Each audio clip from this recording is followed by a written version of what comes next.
A single ant, less than 5 millimeters long, crawling across a crime scene that had baffled investigators for 3 years. In 2001, police found a woman's body in her locked bedroom. No witnesses, no murder weapon, no suspects. The case went cold within weeks. But in 2004, one forensic entomologist noticed something everyone else had missed. Something so small, it was almost invisible. That tiny ant was about to rewrite everything they thought they knew about the case. September 14, 2001, Phoenix, Arizona. A concerned neighbor called 911 after not seeing 42-year-old Patricia Sullivan for 3 days. When police arrived, they found her bedroom door locked from the inside. They broke it down. Patricia lay on her bed, deceased. The scene looked peaceful at first. No signs of struggle, no forced entry. The windows were locked from the inside. Her medication bottles sat undisturbed on the nightstand. Initial assessment, natural causes, maybe a heart attack, maybe suicide by overdose. But the autopsy told a different story. Strangulation, manual strangulation. Someone had killed her, then carefully staged the scene to look natural. And they'd locked the door on their way out using a common lock-bumping technique. The problem? Zero physical evidence. No fingerprints, no DNA, no witnesses. The killer had been meticulous. Little did investigators know, they had walked right past the witness they needed. Hundreds of them, actually. Detectives interviewed everyone. Family members, neighbors, co-workers.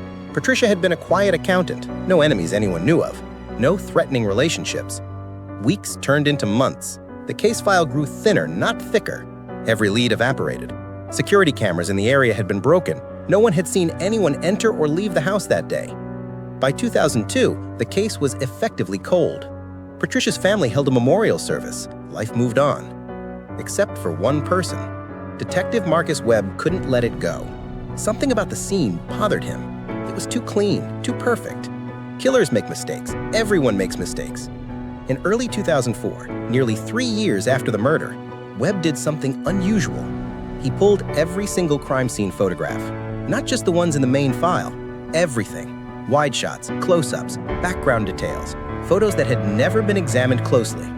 He was looking for anything, a reflection, a shadow, a detail someone had dismissed. That's when he saw them. Ants, dozens of them crawling across Patricia's bedspread in one of the crime scene photos. Webb immediately called Dr. Jessica Chen, a forensic entomologist at Arizona State University. Most detectives know to call entomologists when there's a body that's been decomposing for a while. Insects can tell you time of death, but this was different. She sent me the photos, Dr. Chen would later testify. At first, I thought he wanted time of death confirmation, but when I looked closer, I realized these weren't just any ants.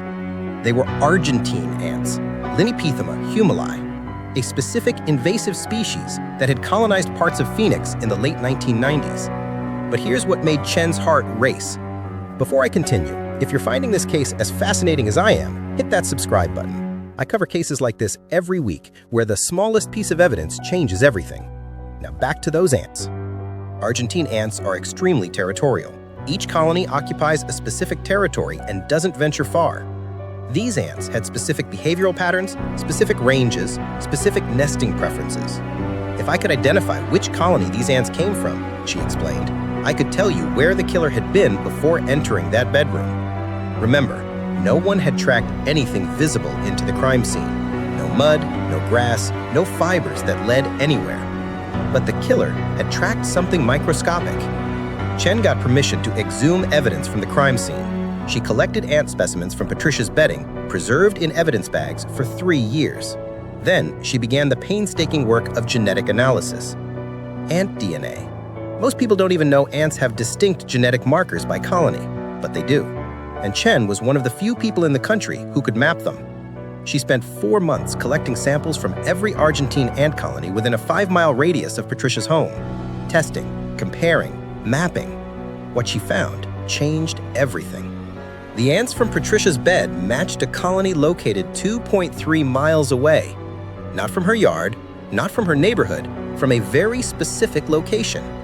A commercial property, a storage facility on the east side of Phoenix.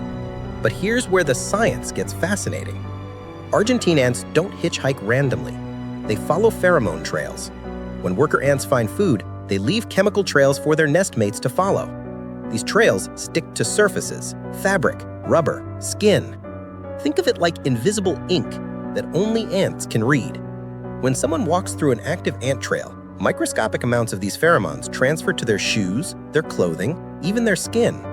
If that person then walks somewhere else, say a bedroom, and ants from their body or clothing drop off, those ants will still carry the chemical signature of their home colony. But would it hold up in court? Chen had to prove her methodology was scientifically sound. She conducted controlled experiments, she published papers, she brought in peer reviewers. The test: could she correctly identify ant colony origins in blind studies? Could she do it repeatedly? Could other scientists replicate her results? The answer was yes, 97% accuracy. But there was still a problem. Knowing where the ants came from was one thing. Connecting them to a specific person was another. That's when Detective Webb went back to his suspect list. Who had access to that storage facility? Who knew Patricia? Who had a motive? One name appeared: Daniel Rodriguez, Patricia's ex-boyfriend. They dated for 6 months in 2000. The relationship ended badly. He had been interviewed early in the investigation, but had a seemingly solid alibi. He also rented a storage unit at that exact facility, the one with the matching ant colony. In October 2004, Detective Webb brought Rodriguez in for a follow-up interview. He didn't mention the ants at first. He asked about the storage unit. Rodriguez was immediately defensive. "I haven't been there in years," he claimed. "Not since 2000. But facility records showed his access card had been used the week before Patricia's murder and 2 days after. Webb laid out the ant evidence: the genetic markers, the colony location, the statistical probability, the timeline. Rodriguez's story fell apart. He eventually confessed. He joined to Patricia's house that night to talk. The conversation escalated. He claimed it was an accident, that he just wanted her to stop screaming. But the forensic evidence told a different story. The pressure patterns, the duration. This was intentional. The trial began in 2005. Dr. Chen testified for 3 days. She explained her methodology, showed her experiments, presented the evidence. The defense argued the science was too new, too uncertain, but the numbers didn't lie. Daniel Rodriguez was convicted of first-degree murder. He's currently serving life without parole at Arizona State Prison Complex. Patricia's family finally had closure, but the impact went beyond one case. And if you want to see more cases where science brought justice when all hope was lost, make sure you're subscribed. I have dozens more stories like this one. Now, let me tell you why this case matters so much. Dr. Chen's work pioneered a new field: forensic myrmecology, the study of ants in criminal investigations. Her techniques are now taught at forensic academies across the country.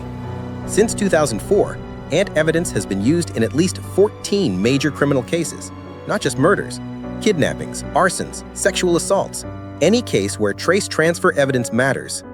Insects have always been around us, on us. We brush them away without thinking. But in the right hands, they're not just pests, they're witnesses.